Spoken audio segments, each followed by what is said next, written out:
Hi there, this is David Hayden Jones, otherwise known as Mr. Ketch on Supernatural, and you are listening to Kneel Before Pod. Kneel Before Blog presents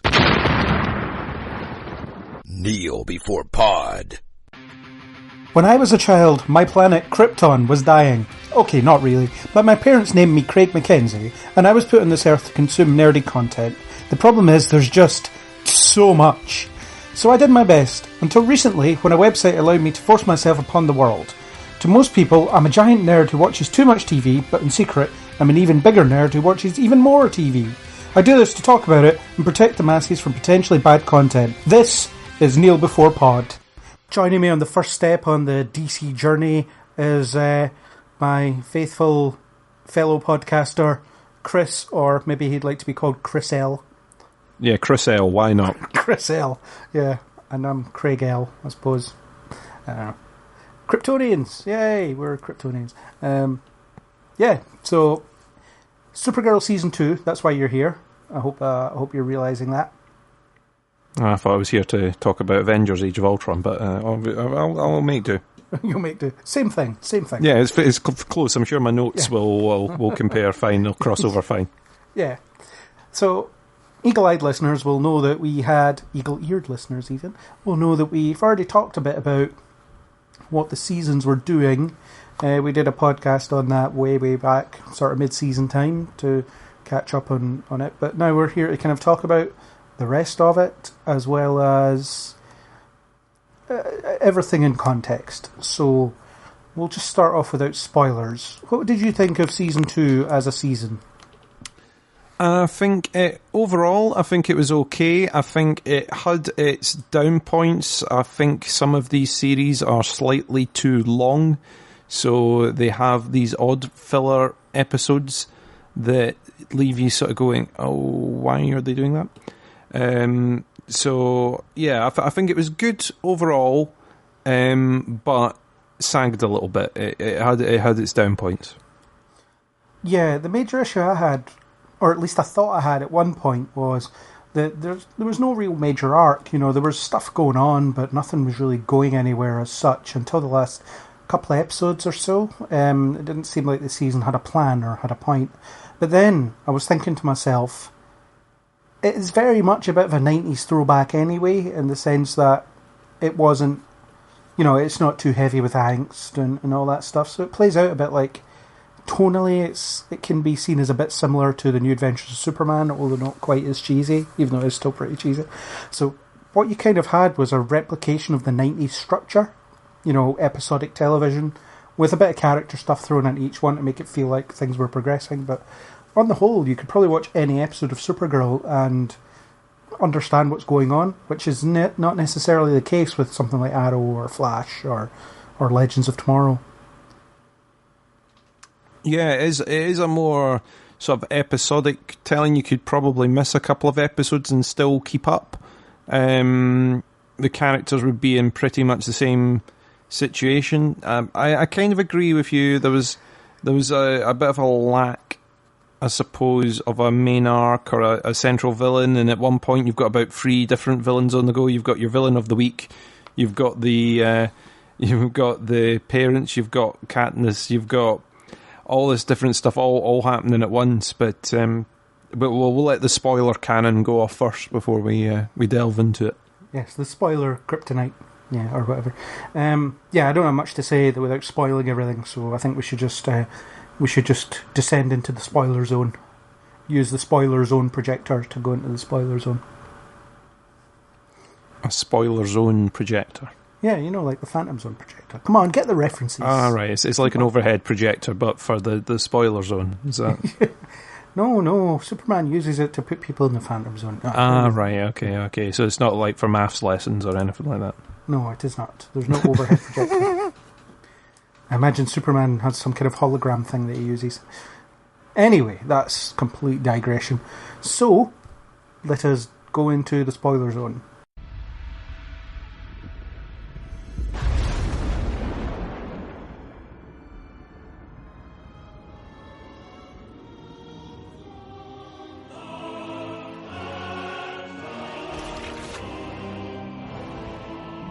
now we're on the other side, we can say whatever we want, which is great. So, as I've mentioned, this season had a bit of a lack of a through line plot-wise, which was frustrating me at first, but then, I sit and watch Flash and the whole season-long plot frustrates me there.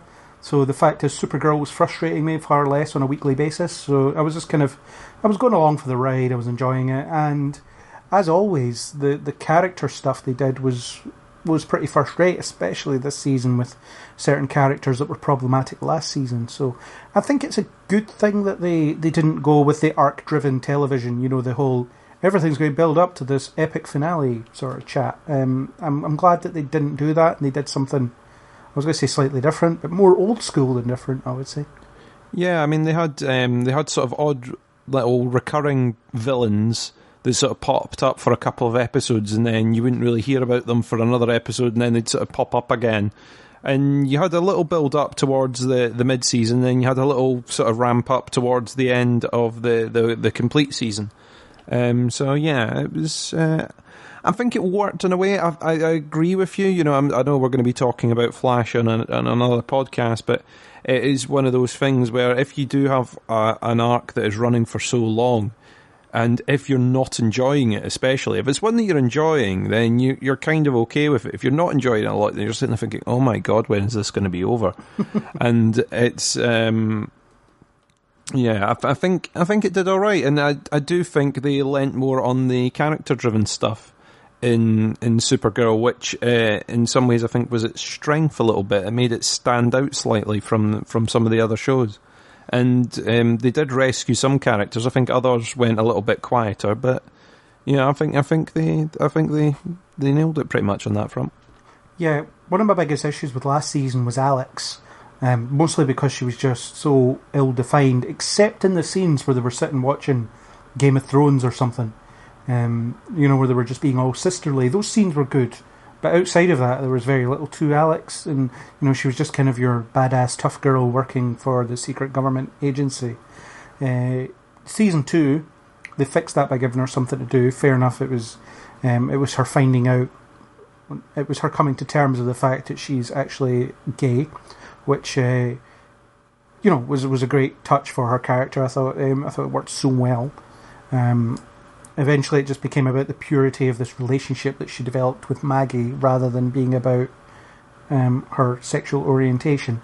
And I thought it was tastefully done. I mean, I have no idea what it is like to come out, so I don't know how tastefully they handled it. Although one of my favourite writers on the AV Club, who wrote a piece about how her coming out experience was very similar to Alex's, except for the flying alien as a adoptive sister and all that stuff. But so it does seem like it was hitting the right chords, and it seems that people were relating to it. People were understanding it and not objecting to it, which is interesting. Yeah, I think it's something that was handled quite well. The Alex and Maggie relationship was one of the things I actually liked about this season. It was one of those things that I was like, do you know what? They've kind of defined the relationship quite well. They went through a rocky patch and solved it up, and the coming out storyline I do think was handled pretty soundly, to be honest. It wasn't overblown proportions. It wasn't sort of everyone falls out with her or she goes out with, there's so many that we've seen bad, and especially over in the UK when you're used to it happening in television soaps and being something which is a drawn out process that causes like the biggest tension bomb in the world kind of thing going off. I think it was handled quite well in the show. Yeah. The one side of it they didn't touch on, and I understand why. None of the characters were intolerant or changed the way they see her, because they would do that because preaching about or writing a character to be intolerant in a show that's trying to be progressive is dangerous. It's dangerous in the sense of how are people going to react to that? Is it going to will there be letters, so to speak? But also the fact that the character you choose to do that is going to be very difficult to redeem after that. So I understand why they didn't do it, but it's the one angle they didn't approach that I was wondering about. So I would like to see that approach explored. I think because they've already got the whole show has got the undercurrent of people not liking aliens. Yeah. And the sort of discrimination against aliens to also throw in homophobia into the mix. And to add all that in might be a bit much, or it might confuse the themes. I mean, that's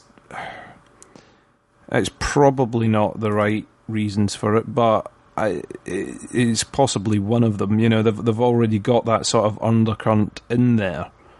It might play out in a different way further down the line, but like you said, all the characters seem tolerant. Yeah. And it's a small thing. I mean, I think the fact is that Alex started off being very unsure of herself, being, you know, rejecting it almost, and then eventually coming to terms with it. I think her journey was very believable, certainly from the point of view of me not knowing exactly what's involved or how people feel and how this affects people's lives and things. But, I mean, I bought into it. I thought it was well done. I thought the emotional beats were correct, and I liked Maggie as well, you know, how she went from being this kind of reluctant partner for Alex at first, because she thought this, you know, I've been the kind of in the relationship with someone who's just come out and it never works out, and the way she kind of comes around to the fact over a period of time as well, and also the issues they have. They feel like proper relationship issues, although I didn't like the fact that she was... I hate Valentine's Day, and I can't believe you would try and make me like Valentine's Day. How dare you? I thought that was like over dramatic, which Supergirl does quite a lot actually. But I could see what they were doing. They put an obstacle in front of them, and then they resolve it as a couple. That's interesting, and the fact is they grow together as the season progresses. That's quite rare actually, because we'll talk about Flash later, but let's look at Flash. Every week they learn nothing, and they forget the things they're supposed to have learned. So at least people learn stuff in this show. Yeah, definitely. I mean, like you say, there are other shows out there, and we will cover this in another podcast. the mistakes loop, and it will be as signposted as everyone sitting in a room going, well, I'm glad we've all learned to get along, and now we're all going to not get along. I'm glad we've learned that we're not going to keep secrets from each other anymore, and instantly there's a scene with someone keeping a secret. It is one of those things, and I think the characters in this, I don't know if it's just because it's a slightly lighter universe as well. There's been a lot more fun, I think. I mean, this just I'm assuming just due to the way the crossovers and the stories and the plot work, this was the one that they managed to get the musical episode into. There was a lot of little fun bits and pieces that they did in here, which kind of lightened it a bit when the other ones have been very, very heavy of late. You know, there's not been a lot of light relief in there. Not that you want it to be a comedy fest every week. Yeah. The musical episode was actually over on Flash, although it was introduced in this show. Ah, yes. Yeah. So, but, you know, common mistake, I suppose. And Alex and what was her name? Maggie, or as they call it, Sanvers. The shippers on the internet call it Sanvers. I'll give that a shout out. Why not? Because it's Sawyer and Danvers, I suppose. Very clever connection there. But it wasn't the only It wasn't the only relationship on the show. We also had Kara and Mon-El, or Caramel, as people have been calling it. Ah. Some serious thought goes into these things. I don't mind telling you. Mon-El, typically handsome alien, comes into her life. He seems like a womanizer. He is a womanizer. He cuts about for a bit, and then he realises that he likes Kara, and then they get together. And at least on the surface, it seems like there's issues there because of the fact that Daxamites and Kryptonians are very, very separated in terms of politics, I suppose. It's established early on that Kara is actually very prejudiced against Daxamites. But the interesting thing is she realises her prejudice, and she realises she's not being fair to Mon-El for tarring him with that same brush. So she corrects that, at least for him, although she does exhibit some kind of intolerance to Daxamites here and there. But, you can't get rid of an intolerance overnight, I suppose. You can't change your entire way of thinking overnight, which is real enough. But the relationship was alright. Sometimes it was more believable than others. I found their goodbye very effective when they had to leave. Throughout, I guess, I quite like that they weren't making a big deal of the relationship every week. Compare it to Flash, where all you see is the milestones in people's relationships, whereas Kara and Mon-El are just being. They're just spending time together, just doing stuff. It's not always big ticket emotional moments that define the next phase of the relationship. They're just spending time together, and that's good. Yeah, I think they orbited each other for a good while during the show, and like you say, it's another piece of character development. The fact that she recognised the prejudice and moved on. I found it very strange that this character that is very pure and light and loving would be the one that would harbour like the deepest "I despise, I hate, they are horrible," and everyone sort of turning around going, "What the hell is wrong with you?" Element to it. Would have a flip that way where she's managed to get over it, and I think that's another part where the sort of character development's really worked. The relationship, I think, was good. It still had a lot of the will they, won't they, will they, won't they, will they, won't they, oh, they have element to it, and then you have the inevitable spanner in the background, reveal waiting in the background, where the audience maybe know or that's been hinted that no, what he's saying might not be the truth. And when that came, I felt it was a bit obvious and a bit clunky, maybe. Yeah. I would have preferred if they had longer in the happy relationship. It was literally like one episode before where they're going, oh, we're going to move in together and it's going to be brilliant and it's going to be lovely and there's nothing that can stand in our way. And you're like, oh, please don't make it be the next episode. It just seems like it is. And there was exactly the next episode that everything comes tumbling down. Where I do prefer if they leave a little bit of breathing space, so it isn't like we've obviously built this tower so that we can knock it down next episode, know. But yeah, apart from that, I think it was pretty good. I mean, it was one of the core relationships of it. Yeah, there was two instances of the over dramatization that I could think of. There was the bit where his parents showed up and it was like, you lied to me about being the Prince of Daxam and I can't forgive this and I'm going to need to sing in a musical to realise the error of my ways. And then the other time was when Jeremiah Danvers turned up, Dean Cain showing up and quite obviously being a traitor. Nothing about his behaviour suggested that he was on the level in any way, and Mon-El was like, you seriously trust this guy? Look, he's so shady. And Kara's like, no, you don't get to say this. This is my father. Like, we just started going out. You're, like, horrible. How dare you think this? I just want you to support me, all this crap. But I can understand she's somewhat blinded to the fact that her non-biological father is back, but also the fact that she would just dismiss everything Mon-El says is just dramatically convenient. That was one of my least favourite episodes, that episode, because it was one where I could not understand half of the characters in there, where for a group that a lot of the time goes, we must follow the protocol for this, we must follow the rules, there's no way that we are going to get caught out because we are going to follow everything by the book, we'd suddenly flip round, and go, oh, let's just welcome him in, give him access to our database, full access to any room that he wants, he can walk about, and you've got one character which is saying exactly what I imagine everyone in the audience is saying, which is, what the hell are you doing? Behave yourself. Tell them, oh, well, thank you for coming back. Now go and wait in the flat. You're getting nowhere near here. Off you go. And then in months and months' time, when we can trust you, then you can get in and you can do all that. But yeah, it was one of those episodes where I didn't understand the characters, and they've been quite well defined. But even the sort of Hank Henshaw type characters that are always like, no, this is by the book and by the rules, and we're going to do it this way, and and inevitably people always go behind his back to get the job done. However, the book and the rules are always punted there. And in this one episode, they just go, nope, we're throwing all that out in the camp. I suppose it would have been a lot of a shorter episode, but it's...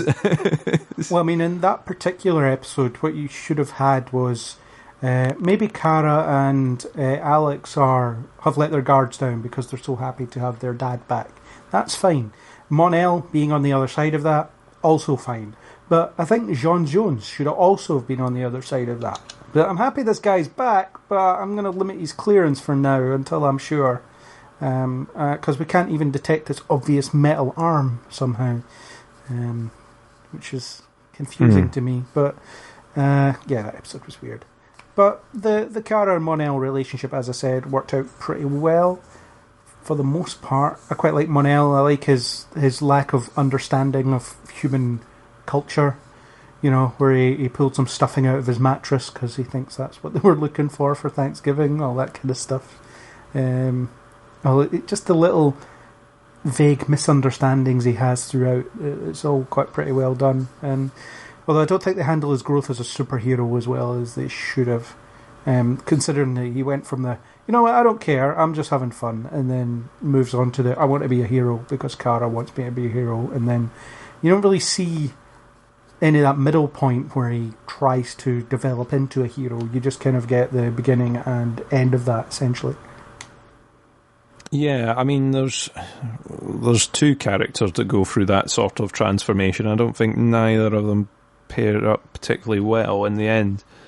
You know, you've obviously got James's work as Guardian running about in the background, which is another sort of person going from not zero to hero, but, you know, just it's one of these developments where you're sitting thinking, how does this one work? I don't quite understand why this is going on. Well, all my friends are superheroes. My friends are superheroes, so I want a suit, and I'm going to go out, and I am going to be a superhero. I'm going to be a not very good superhero. No, I'm going to cause a lot of problems while I'm out there being a superhero, but all my friends are, so I'll be out there too, and you know, they'll look at me and think, wow, he's a hero too. I didn't quite get it. I didn't understand that much, and I didn't understand why other characters would assist him in that goal either, without a lot of bribery. Yeah, you know what I mean? If he wants to be part of the action, why doesn't he just join the DEO as an agent? You know, what's the issue there? Although I think the character would have been better placed doing journalism stuff. You know, he was essentially the head honcho of Catco, the acting head honcho of Catco. So his opportunity to help people was far more rooted in that. I think he could have raised awareness for aliens. You know, used his platform to promote a positive stance on aliens. He could have, you know, any number of things that would have been a better use of James than running around in a suit punching things with his shield. Yeah, and it was one of those characters that was kind of missed, which is why I was happy when Cat Grant came back towards the end. You know, it just brightened the whole thing back up again. It was a character that, you know, at first, you know, in season 1 I thought this character's going to get really, really annoying to me. But then I was kind of glad to see her towards the end of the season. You know, I was like, oh, thank God, you know, back in again. But yeah, I do think there was elements where he more should have, the lesson should have been learned very quickly for James, that he could make a lot better impact as the head of this massive media empire than he could running about in his suit. Well, his best episode was the one where he had to look after the kid. Yes. And they made specific mention of the fact that he was a young black kid who got bullied, which is, you know, it shouldn't be, but it is different to a young white kid getting bullied. And the fact that James could relate to that kid on that level, you know, on the level of being different and having those particular issues that come with race, was really quite moving and interesting. And it does show you the impact that character can have on the show if played right. You know, him dressing up in a costume isn't the way to do it. The best way for him is, as we've said, using his connections, using his resources, using his influence to do different things. And it gives a reason for Catco to be prominent within the show, which Kara's attempt at being a journalist just did not. Yeah, I mean, her foray into journalism still baffles me somewhat. I don't know if it's just because they're trying to go down the same line as a Superman front. So they go, well, she works in a newspaper, Clark Kent worked in a newspaper, therefore we'll just do that and it'll work, you know. I don't know if she was better in the personal assistant role.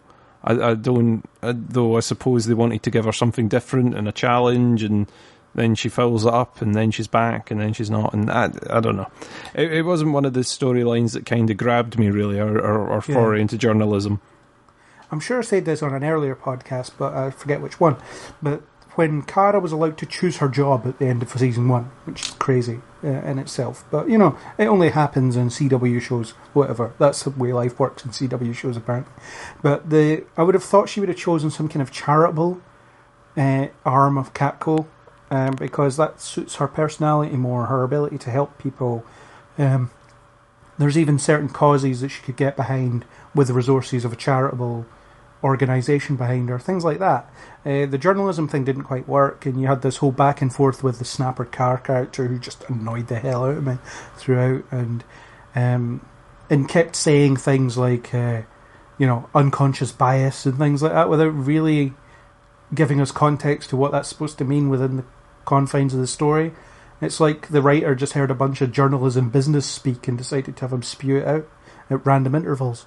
I don't know if they look at the likes of like a Jonah Jameson type character and go, well, we need something a bit like that, or because we've not got Cat Grant, we need someone that's being snappy and bossy and infamy, but we can't have it the same, otherwise people will notice. So they sort of develop these newspaper editor characters who we've now seen in umpteen different TV shows, because, you know, every TV show or every program's got the token journalist in their ranks.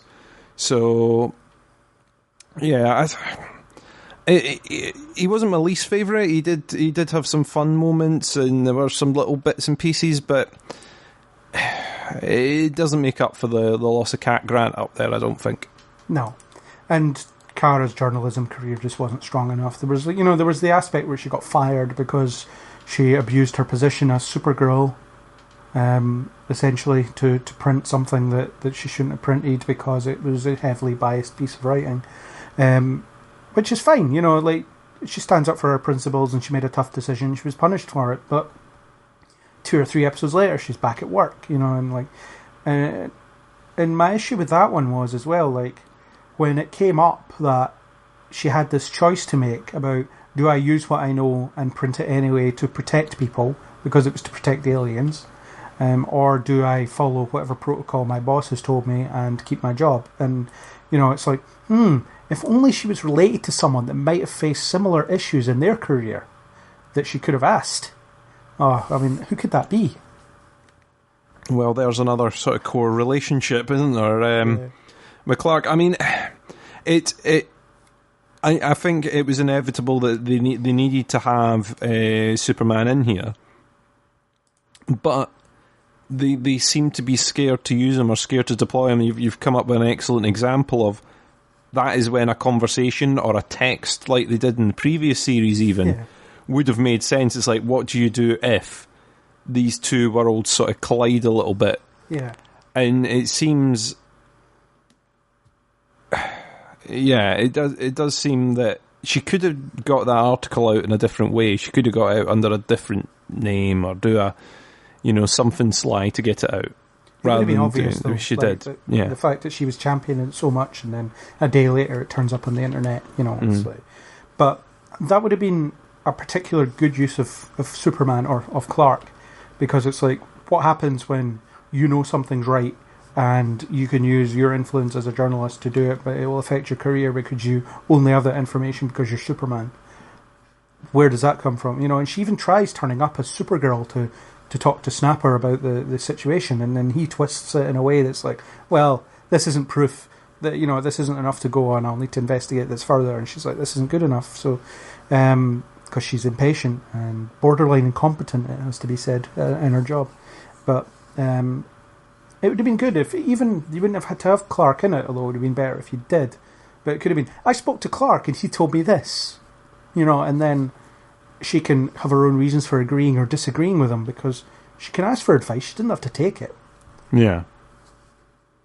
And they're frightened of using Superman and Clark because he could just fly in and solve every problem. But I don't think her asking for advice when she has an issue that he has a bit of experience on is him solving every problem. It's her taking on board his input and then making her own decision. That's different. But it's as family and friends really do, is like if you know someone's been through a situation before or has experience in something, you call them and you ask. And they don't seem to shy away from that in other aspects of the show, so I don't know why they would do it there. No, she forever asks John for advice. Definitely, yeah. And they don't... I don't think they overused Superman in the show at all. If anything, they sort of underplayed and made sure that he didn't take over the show, you know? Yeah. Well, I mean, you had the finale where they fought and he was like, I was at full strength and you defeated me, which means you're stronger than I am. You know, and that was the excuse to have Supergirl running point on the problem rather than Superman being like, right, this is my 10th alien invasion, so here we go. Here's how we're going to play it out. It was the idea that, okay, this is your problem. Well, it's not your problem. She didn't cause it, but, you know, this is it's your rodeo. I will back you up, whatever you decide to do. And that's the way Superman should be in a sense. And I love it how he was like, I have no problems with this. I'm glad you defeated me. It's fine. I don't mind. Let's just get on with it. And that was a good characterization, because I would have hated it if he'd been like, how dare you defeat me? I'm Superman. You know, that would have been really bizarre. It wouldn't have been within the character, I don't think, to do that. They're both... a bit of light-hearted banter is basically how this show goes if one person defeats another. So I don't think that's a problem, per se. I think that was handled pretty well. I do like the turnaround that they made the two of them fight, because I suppose it is one of those inevitable things that folk ask and go, who would win in a fight between, you know. So they get there. I do think that the big closing fight was a bit of a... It wasn't a great end to the show, I don't think. The sort of rule-breaking battle, the sort of inevitable... rule breaking that happened when it wasn't going our way at the end, I thought it was a bit disappointing, but it's one of those things. The big, I'm trying to find the right words here, and it's not coming to me. It's this time of night, but I do think the last big battle that we get was a bit disappointing. It was a bit over the top for me, and a bit of a melodrama type thing. I think the send-off and everything was well played. However, I think the battle and all the tactics and everything running up to it were all kind of wrong. It was disappointing from that point of view, because a lot of stuff had been very cleverly written up until that point. Yeah, and I agree with you about the final battle with Rhea. I thought that was... not underwhelming. Underwhelming is the wrong word, but I think it could have been better, because what you had was this idea of this honourable combat. That's fine, you know, the idea that, right, 1-on-1, you know, it's an honourable thing. You've challenged me to, so according to the rules of my society, I must obey that rule. So therefore, the winner takes all, kind of thing. That's fine. And then the fact that Rhea betrays that is also fine, because she is a duplicitous so-and-so, so therefore, fine. Yeah, she's not going to follow the rules. But the fact that Kara still continues to follow the rules after she's betrayed her is baffling. It's like, well, you broke the rules, so I'm just going to bring Superman in to kick your ass. You know, like, that's what probably should have happened. Because she's just like, well, I'm just going to fight you on my own, despite the fact that we have no reason to be honourable anymore. Doesn't make any sense. It did seem sort of out of sorts, and I wasn't sure. I mean, it's another one of these things. I mean, like we were talking about with the sort of, I know we've been talking about sort of the character development and things, but that relationship, Rhea, Supergirl, and Mon-El triangle, which seemed very weird. The character motivation seemed out of whack with the proportion of what was going on. Yeah. Because at first it's all about reuniting a family, putting the family back together. That's the motivation. Put the family back together, and then by the end of it is we are invading Earth. It's the stakes have just shot through the roof for no apparent reason. We've now gone from we were just looking for our son to we now want this planet. Thanks, we like it here. Well, you know how you thought Daxam had been destroyed and all Daxamites had been wiped out except us? Well, look at this fleet of ships that we've got a fleet of floating Daxamites that have been waiting for a home. They're all just standing there on the ship going, oh when is this portal going to open in front of us? Oh, there it is, finally. Onward, we'll just irradiate the atmosphere with lead, a substance which is, by the way, also poisonous to humans. Yeah. So, it's not enough to poison any human, though. It's just enough to kill Daxamites in varying degrees of pain. But, you have to have that essential off-button solution because you've got a fleet of ships out there and you've only got one person. So, what do you do? I think that's when, with these shows, it gets slightly too large when it becomes a massive alien invasion. And, like you say, it does need to come down to a single button, or you've got to kill the person who is leading the ships down, and then they decide to retreat. Both. Or both, yeah. You need all those options to be up there, and it ends up taking away because where Supergirl has worked really well is in the relationships and the interpersonal stuff. To then take it to a big grand space battle finale, kind of seemed a bit over the top to me. In a sense, I mean, I did like the city under siege thing, although Supergirl really hadn't done that before. The first season was just, mind control and stuff. But so the city under siege thing, it did work to a degree because it put them all in a really desperate situation, and you had them all like chasing their tails, and they needed to come up with a plan and stuff like that. And everybody had their part to play in that as well, which was good. And particularly the second last episode, there was a lot of urgency there as they were trying to figure out what to do, and ultimately it was about getting to Rhea because she was the key. Mm-hmm. And I thought Terry Hatcher as Rhea was excellent. She was such a delicious villain. Just the way she delivered things, because she managed to do this, crazy over-the-top 90s villain type thing very well. But she was also did this kind of tender and maternal figure to Lena, not her own son, but she did that really well, and I think Terry Hatcher's a better actress than people give her credit for in some cases. I think she was a lot of fun in this part. And I'd like to think that she really enjoyed what she was doing there because it just seemed like she was having fun with it. Yeah. She got to play an evil villain, and once she kills the husband and takes the throne, I think it's just like she just gets to go full sort of melodrama villain. It's brilliant, over the top, and like you say, they do have these sort of tender moments with Lena and doing all this sort of stuff, but the over the top villainy I just thought was great. I enjoyed her as a villain. I liked the parts of the city under siege that I did like. Is like you say, I kind of liked the idea that they were sort of an underground movement that were going to be rebellious. I would have liked to have seen that strung out slightly longer, to be honest, rather than it just being sort of over in a couple of episodes. That element of it I liked.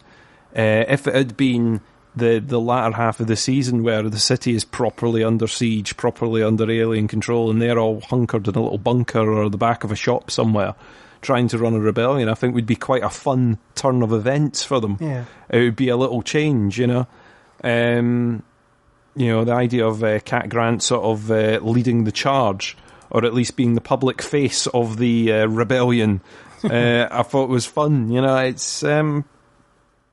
It's just like I say, it's the relationship aspect has been a lot stronger in this than the grand, like you say, building up to a big plot device at the end, like in other shows. So I would have liked to have seen a solution or an end that was more along that line, though we do kind of get it, so I can't be too harsh on them for it.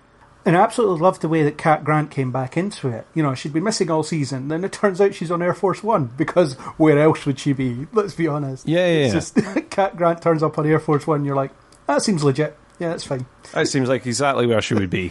She would be chilling out with the president on the plane at the time of the alien invasion, and, you know, and when the plane comes down, does she survive? Oh, of course she does. And, you know. But it was that bit where, you know, you've got the president, Linda Carter, who's also an alien, trying to, you know, intimidate Rhea trying to intimidate her, and Cat Grant's like, what's going on here? We're women. We shouldn't be, you know, for want of a better phrase, dick measuring. We have nothing to measure, you know, that. And the way she just comes in and she's almost diffuses or tries to diffuse the situation, and they're like, who the hell are you? And Cat's just not impressed by any of it. I think that's it's perfect. You know, whenever she's in it, and she always just cuts through the crap and gets to the bottom of it, even if it's not always successful. But, you know, what you see with Cat is what you get, you know, brutal honesty. You know, just such a funny character, well sort of characterised and written. I just kind of like it. Very snappy. Yeah. The put downs and everything are still top notch. So brilliant. Yeah, and very heartfelt in the way that she inspires Supergirl and Kara. You know, they're the same person, but in both her guises. I mean, you know, and I like that they finally cleared up the fact that Kat is obviously knows that Kara is Supergirl, because she knows everybody else's secret identity. You know, she sussed out the Flash in 2 minutes last season, and James jumps through the window, and she's like, "Thanks, James. You know, you don't even cover up your eyes." And it's like, she doesn't cover her face. You know, it's like, how can you not see that? And then it only makes sense if she knows and then pretends that she doesn't. And I'm glad they finally established that. Yeah, no, I do like that it works that way. It's like you say, she's worked out everyone else's secrets. She's very analytical. She's very, you know, she works the situations out. Of course she would know. Of course she would notice that her secretary isn't there when Supergirl is, and they look the blooming same. So it's and during the rebellion side of things, she's hanging out with Wynn, who is Kara's best friend. She's hanging around with Kara's sister. You know, she's like. It turns out Supergirl has a boyfriend. Kara also has a boyfriend. You know, it's things like that. I mean, yeah. Obviously, I was saying that's in season 1. Kat must know that Kara is Supergirl, and she's pretending she doesn't. Even at the bit where she pretends that she's found out, I almost feel like that was her way of putting Kara's mind at ease that she might find out, if you know what I mean. Mm. You know, so it was like, I'm going to pretend I'm finding out, and it's causing trouble before she finds some way to convince me otherwise, and then that's how that happened. So, yeah, they got rid of that at last. So Kara can go on not knowing, where we all know, it's fine. But we've always known. So another significant relationship they built throughout the season was Kara's friendship with Lena. And I liked how Lena was used, although I was getting a bit sick of the, maybe she's evil. No, she's not. Maybe she's evil this week. Nope. And, you know, every single time she would make the decision that people would define as the right decision. So, like, it was almost like they kept testing if she was a Luthor, and she, you know, in the evil sense, and then they didn't. Yeah. And every single time they proved that she wasn't, and I was like, I understood this like the second time. You know, what you should do is concentrate on developing why she's the way she is and why she's good, and instead of just doing this constant, let's tempt her with something that inspires her to be evil. You know, let's give her an evil bit of technology that she can use, or a contact that she could develop. And well, that was the most visceral example, where she appeared to work with her mother, but she was only betraying her mother so that she could. It was, I forget, she could shove that stuff into the atmosphere that does something. Yes. Instead, the sort of poison thing that for all aliens. All aliens, all of them. Yes. Yeah, that made no sense either. It was the poison that was designed to hurt humans, or I don't know. And it was repurposed, but it turns out it didn't affect Kryptonians, despite the fact it was supposed to affect everybody but Kryptonians. I don't know what nonsense, but yeah. But the sentiment was there. The idea was that Lena was tested and then proved herself once and for all. But they kept doing it throughout. You know, and her relationship with Rhea as well. That was a particular. She was looking for a mother figure, and Rhea was able to exploit that because she was able to give her or at least pretend to give her the validation that she always wanted.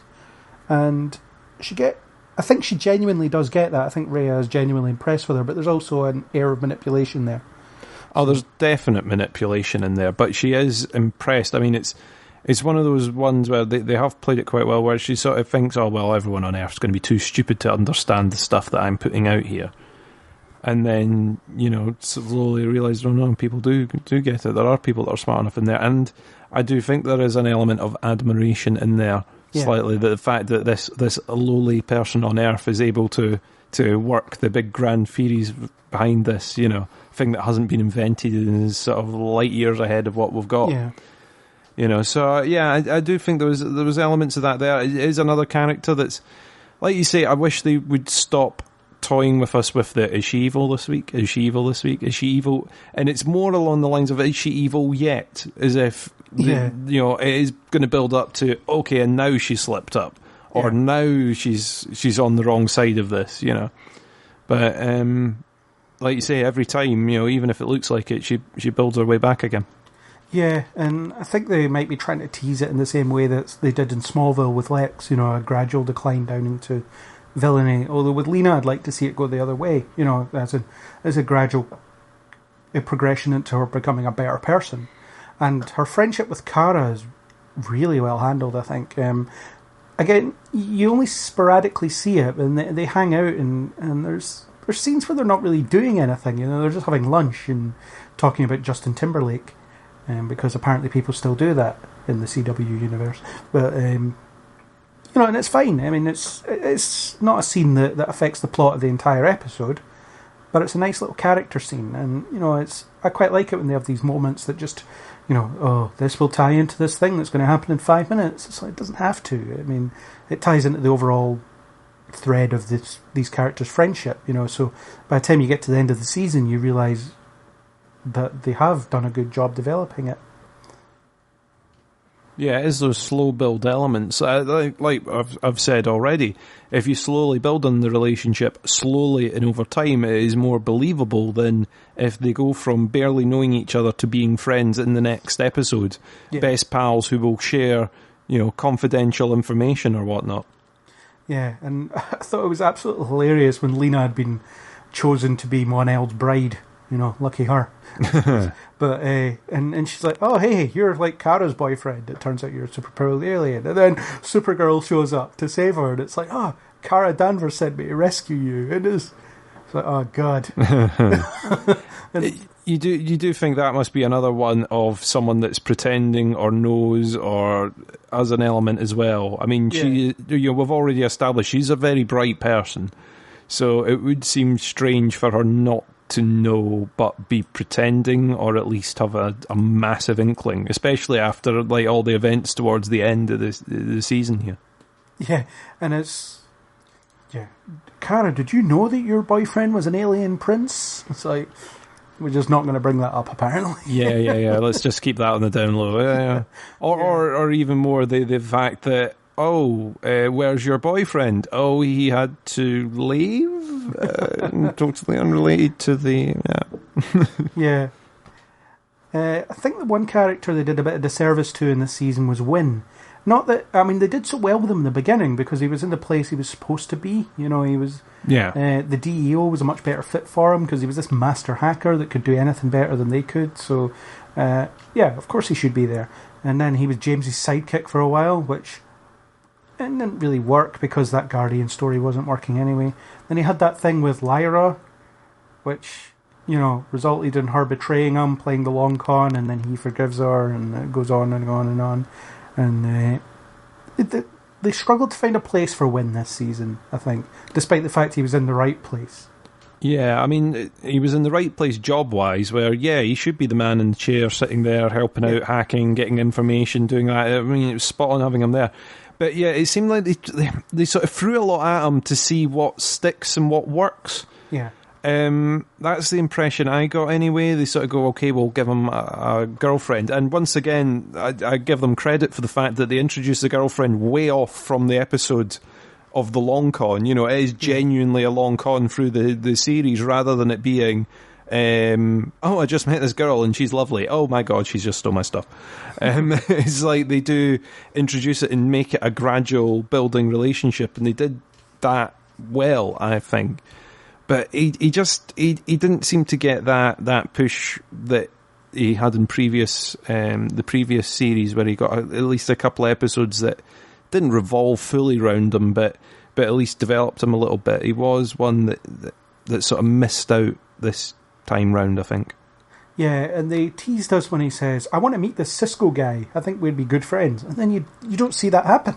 I mean, it's got to happen at some point, surely. It would be. It's got to happen this coming year with the crossover. Everybody's going to meet everybody. I think Cisco, Wynn, and Felicity in a room together will just, your TV will explode. It'll just be too much. Geeky fandom will squeeze so loudly that it will be heard in space. That's it. And TVs will blow up everywhere, and everything will be like, what's going on here? What is life? Poor Wynn. Jean had some interesting stuff to do. The whole coming to terms with the fact that McGann was a white Martian, so she was the personification of everything he hates, while he was also falling for her at the same time. So almost like another relationship that was going on. So many parallels. But beyond that, I mean, Jean wasn't... He was kind of in the background, but he was always used, I think. And, I like the character, and I think David Harwood, or Harwoods, or however you pronounce his name, is really good. Although, when he was playing Hank Henshaw, the original, he was kind of sucky. With that faceplate that doesn't quite fit. And yeah, the sort of robot Henshaw is a bit... Yeah. Yeah. I'm not a fan of when he shows up. But I do like the John Jones character. I think it's quite fun. He's kind of the father figure in there, which I think is something that they need. So, and I didn't like Lillian Luthor either. I thought she was more cartoonishly evil than anything else, which made it harder. I mean, she had some good scenes with Lena here and there, but on the whole, she was very kind of She was cartoonishly evil, but not in the fun cartoonishly evil that was achieved elsewhere. You know what I mean? That's and because of the previous season, the idea is that this is a big organisation and it's all planned and it's all working together. However, she just seems to move from a little disaster to another little disaster. They have all these plots on the go at once, and they're all foiled. Yeah. And it seemed very bitsy the way it panned out in sort of inevitable betrayals again, where, we should work together. We need, we have a common enemy, and I totally aren't plotting something evil. You're going, but yeah, it is one of those kind of, I would like them to give it a little bit of a rest in the next season, but I don't think we're going to get that. No. Yeah, so that's us worked through, I think, most of the characters, if not all of them, and their sort of contribution to the season. Obviously, it was a long season. There was a lot of episodes. Were there any particulars that stood out to you, either in a good or a bad way? I mean, there would be your share of... Yeah, I mean, I've already talked a little bit about my least favourite, which I think was the... when Jeremiah comes back from Cadmus in the inevitable betrayal episode, that kind of sucked. Which kind of... It wasn't that it wasn't dramatic or anything like that. It was just kind of very predictable in the way that it played out. Yeah. And that disappointed me because I was kind of expecting a bit better from them. I'm trying to think of the other one that I'm a bit confused. I can't remember off the top of my head. I'm struggling, to be honest. I bet you've got a good choice, though. Well, my least favourite episode was probably the one with the Biomax stuff. Where Lena's ex-boyfriend shows up. He's played by Ravi from iZombie, which made it even more disappointing because I love that guy. It was just a pretty rough and terrible episode. You had that whole, reconnecting, the love connection between the two of them, which, felt tacked on. You had the misdirect on, actually, it's my random secretary that appears, that winks at the camera in an earlier scene, who turns out to be behind it all. You had that really awkward Kara and Mon-El crashing the dinner date thing. You know, I think a lot of people were annoyed that they confirmed that Lena likes men, so therefore might not be attracted to Kara, which disappoints a lot of people. Not me personally. I mean, like, if they did put Lena and Kara in a relationship in a later season, then whatever, you know. But well, you can live it in the fan fiction, so that's fine. Yeah, I'm just not going to Google that. Yeah, you don't need to Google it. You've already got it. We know. I wrote it. No. There was a one where Kara was being hunted by alien bounty hunters that resulted in like 2 fights. You know, it didn't feel quite as, oh my god, the entire galaxy's out to get me thanks to this bounty. No, it was like 2 people, whatever. That one wasn't great.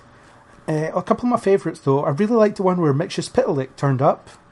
And look, I can pronounce that name. I was scared to even say that, so I'm glad you've said it. I can just go, well, the episode with him in was quite fun. I mean, I just loved, you know, all the tricks that he played and the way that Kara thwarted it at the end by making him type his name backwards into the Fortress of Solitude. So that, because, you know, to get him to bugger off, you get him to type his name backwards or say his name backwards or something. And it actually reminded me of that, an episode of Superman the Animated Series, which is great. It's a great episode. It's, again, there's not a lot of jeopardy in it as such, but although the Supergirl episode did, because, you know, he brought Parasite out and things like that. But what you had was this thing where, you know, Superman, aka Clark, was being persistently annoyed by Mixus Pitalik turning up every 3 months. Because that was, you know, once you banished him, he would return every 3 months. And you had this scene where he's sitting in the Daily Planet and he's just sighing, and Lois is like, "What's up?" And he's like, "I've got a friend visiting, and in a week or so who's, you know, who kind of annoys me." And it's like, yeah, that's what it is. He's this annoying friend that you want to get rid of. I mean, in this case, he was randomly wanting to marry her for some reason. But thank God he's benevolent and just wants to marry her, and he doesn't want to take over the world. Well, can you blame him? You know, but although that was one episode where Mon-El was acting like a child. It's like, Kara is clearly not interested in this guy, but you want to kill him anyway. You know, it's weird. As if she was, you know, but I don't know, that was my only criticism of the episode, really. I thought it was a lot of fun, and then I liked the reference they made to that during the Flash portion of the musical crossover, where Kara says, "I've had about all I can stand of magical creeps," something like that. You know, it was that line. It was a good episode though, and I also liked the one with the spaceship that was launching that looked like Alex might get stuck on, where Kara had to push it to break it. Although I'd have quite liked to see a couple of episodes of Alex like coming to find her way back from the other side of the universe. That'd have been cool. And that's the kind of stuff they should be doing, you know, taking a bit more risks rather than resetting everything to default at the end of the episode. Another good episode was the episode called Alex, where she was captured in a Saw-type scenario. Yes, that was good. That was a little bit different. I liked that. Yeah, and it turned out that it was like the kid, just a random kid from a season 1 flashback that was behind it because he saw what Kara could do and wanted to get back at her and all that stuff. So that was quite interesting. It was like, this shows how carelessness can catch up with you even years later. That's it was a good episode, that, and I like how they managed to tie it into that specific set of flashbacks in the first season. It makes it seem a lot more planned, doesn't it? It's nice and coherent. Totally not. Yeah. You know, it could have been anyone, but like they could have engineered different flashbacks. But it was the idea that, no, we've seen this before, and this is an event that happened, and it's, you know, it's a persistent issue that she has to be careful around people, and here's what that one bout of carelessness cost her, that kind of thing. And but that was a particularly good one. You also had that element of Kara versus Maggie in that episode, you know, as in Supergirl versus the law. When is vigilante justice right and wrong? And they kind of don't make enough of that as they should, but it's good. But it was a good episode. It was very tense, and I like the way that Maggie's police work was the thing that won the day. Because Kara's like, "Screw you, I'm off to get her," and then it ends up like shortening the time she has left. Things like that. I've mentioned a lot of episodes. I liked quite a lot of this season. You know, there's some standouts there, some good times. I say it's just the one that annoys me. It obviously stands out in my memory, which is bad. But yeah, I didn't, overall I enjoyed it. So it's one of those things. There was more good episodes than there were bad episodes, or at least there were more good elements in those episodes than there were bad overall. So, and we talked about this before, but the first episode of the season where Superman turns up was excellent. Yes, great episode. Listen back to the mid-season podcast if you want to hear our musings on that. Yeah, if we even did talk about it in detail, but maybe we didn't. No, I get confused about what we talk about over a beer and what we talk about on a podcast, to be honest. It does sort of merge into one at some point. You should just be like Richard Nixon and record everything. Who says I don't? Do you not wonder why I always carry that boom mic with me? And that tape recorder. Yeah, it's a tape recorder. It's a giant tape recorder. Yeah, big reel-to-reel tape. I do it so it's nice and obvious. No one can complain that they didn't know they were being recorded. Yeah, because it's illegal to record people that they're not. Yeah. They're perfectly aware of it with the boom mic and the reel-to-reel tape. Yeah. So just quickly, what are your hopes for season 3, if you have any? This is where we can talk about the cliffhanger as well. The reveal of the villain from next season, the baby that drinks blood. Yeah, I don't know a lot about the comics, so Baby That Drinks Blood for me is a little bit confusing. I'm assuming it is something that is going to be very big. It is a big comic character that everyone's going to get very excited about featuring. I wouldn't say it's a big comic character. Rain, her name is. Ah, well, there you go. Yeah. I knew you would know. So yeah, it's interesting. It's a baby that drinks blood. So yeah, who doesn't want to see that on screen? But yes, I'm hoping that they keep on form. To be honest, it's one of those ones. I hope that Wynn gets a little bit more to do in the next season. I hope that they drop the majority of the Guardian stuff that we haven't quite liked in this, or at least they tidy everything up slightly. Yeah, I'm kind of hopeful. I'm looking forward to season 3. I think they've done a good job of this, and I'll look forward to what's coming next. How about you? I'm looking forward to season 3 as well. I think they've got stuff to build on. The Comic-Con trailer makes me a bit trepidatious because it's, Kara Danvers is dead and I'm so mopey, and it's like, come on. Yeah. I just had to listen to this for an entire season of Flash. Don't make me go through that again. This is supposed to be the fun one. But it might not last long beyond the first episode or so. It might, in which case, why they bother doing it. But I don't really know what they're actually planning to do this season. I know that Maggie's got a reduced role for some reason. I think she might have another TV show to work on or something like that. But apparently they're not going to use that as an excuse to split them up or kill her off. So that's good. I don't want that to happen. Whether the wedding happens or not is another story. May not, maybe it does, maybe it's delayed, maybe it's, I don't know, whatever. It was a bit of a weird moment anyway. The character of Rain, who is, I can't remember that many details about her, but if you want, click the Wikipedia link or DC Wiki link, whichever one I use, in the show notes. You'll find out everything you need to know about her prior to the season starting, or just wait and see what she turns out. I know she's played by Odette Annable, who I do really like. I think she's very good. She was in a comedy show I used to watch called Breaking In, which had Christian Slater, and it's very funny. She's very good at that. I think she'll blend in with the show well, and she's another unspeakably attractive woman that they've managed to get their hands on, so no arguments here, it has to be said. I think your lawyer would like to say they do not have their hands on her. They have hired her for this particular acting job. She drinks blood, she drinks blood. Yeah. I mean, it was just when you were saying, from the trailer, and I wasn't going to mention the trailer because I was kind of disappointed when I saw it of her being quite mopey. I'm just thinking how different the voiceover is going to be. You're going to have that very dramatic, exciting music at the beginning, and that voice going, Kara Danvers is dead, and that's I'm so fed up now. It's all miserable. My boyfriend's gone, and he can't come back. Over this big, exciting sort of crescendo music. Yeah. I mean, on that, what do you think happened to Mon-El? He'll obviously be back, but he's been sucked into some wormhole to some far-reaching corner of the galaxy, we assume. Yes. I don't know. It seems it's one of these things, isn't it? It's almost like, what are we going to do with him at the end? Do we want to have him back or not? I don't know. We've not written that yet. What will we do? Depends wormhole. on contract negotiations. You know, depends on contract negotiations, depends on availability, depends on how we feel it's going, and then we can bring him back. It's a black hole of we can write whatever the hell we want later in there, isn't it?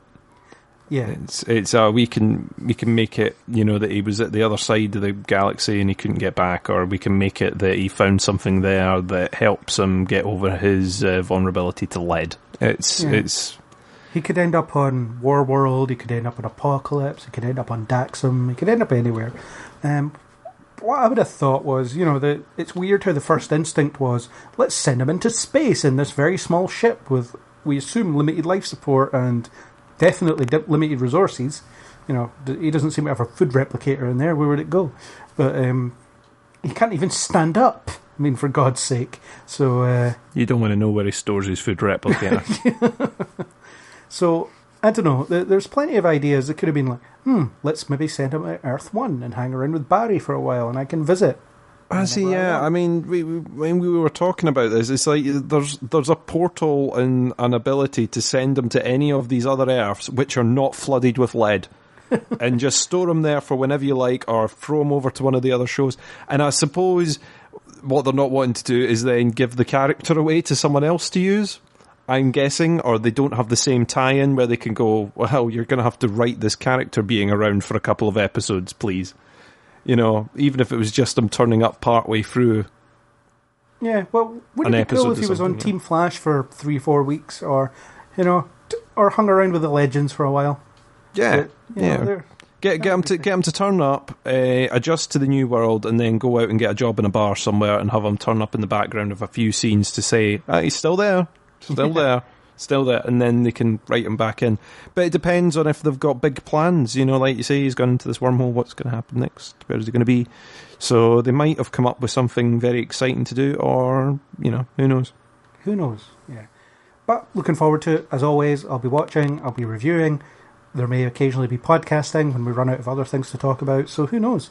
There'll be plenty of Supergirl content to make your way through on both the website and the podcast, because, you know, you like to talk about it. I like to write about it. I like the show. I'm a fan. It's one of my favourites. And any closing statements from the other side? No, I think you've summarised it nicely. I've enjoyed it. I look forward to seeing what happens next. Cool. On that note, we should head into a wormhole and leave. Because there's too much lead in the air. That's not lead, I just let it go. Sorry. So that's what it was. Okay. And we ended on a fart joke. Why not? On that note, let's end as we started. I'm just gonna end. So there's nothing else to say. Nope. No. Thank you for joining and stinking out the room. Yeah, you're welcome. Anytime. So, that was our discussion on Supergirl Season 2. Thanks to YouTuber Nstens1117 for the supplied music. If you like what you heard here, then please do subscribe on YouTube, iTunes, or any major podcasting app. And we hope you'll join us on the next Kneel Before Pod.